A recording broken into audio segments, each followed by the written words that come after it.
السلام علیکم۔ یقین رکھو اگر آزمائش میں ڈالنے والا وہ ہے تو نکالے گا بھی وہی۔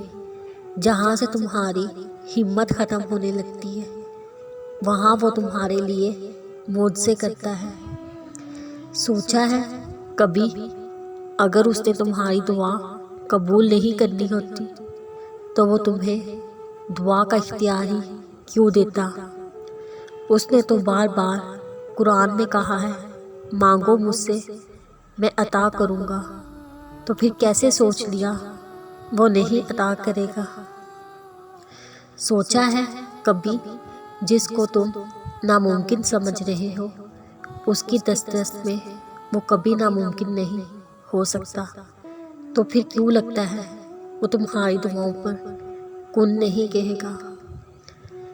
سوچا ہے کبھی زندگی تو اللہ کی طرف سے امانت ہے اور محسوس کرو تو بہت خوبصورت بھی، تو پھر کیوں لگتی ہے زندگی اتنی بے رنگ؟ لیکن سوچا ہے کبھی کہ وہ رب تو کوئی کام بغیر کسی وجہ کے نہیں کرتا، تو پھر مایوسی کیسی؟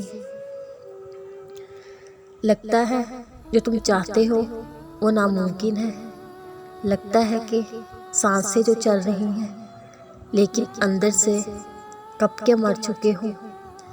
نہیں ہے نا ہمت اب مزید آزمائش جھیلنے کی، لگتا ہے نا اگر مزید کوئی آزمائش آئی جی نہیں پاؤ گے۔ بہت روتا ہے نا دل اب ہچکیاں بھر بھر کے، نہیں جی کرتا نا اب مزید جینے کا۔ بہت جلدی بھول جاتے ہیں نا دینے والا، نہیں روکی جاتی نہ آنسوؤں کی قطاریں، نہیں سنبھالا جا رہا نہ مزید خود کو، نہیں کیا جا رہا اب مزید صبر۔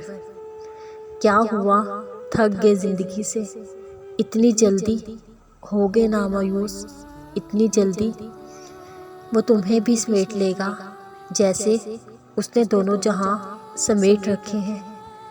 اس کے لیے تمہارا مقدر موڑنا کیا مشکل جس نے مشرق اور مغرب موڑ رکھے ہیں۔ کوئی بھی طوفان ہمیشہ نہیں رہے گا، تمہارے رب کا تم سے یہ وعدہ ہے۔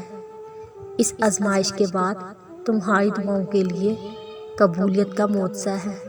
اس تکلیف کے بعد تمہارے لیے صبر کا بہت بڑا صلہ ہے۔ ہر اندھیری رات کے بعد نور سویرا ہے۔ اللہ بے خبر نہیں ہے، وہ جانتا ہے تم نے اسے کتنی بار پکارا ہے۔ آزمائش کا وقت لمبا نہیں ہوا، اس نے تو بس تم سے ملاقات کا وقت بڑھایا ہے۔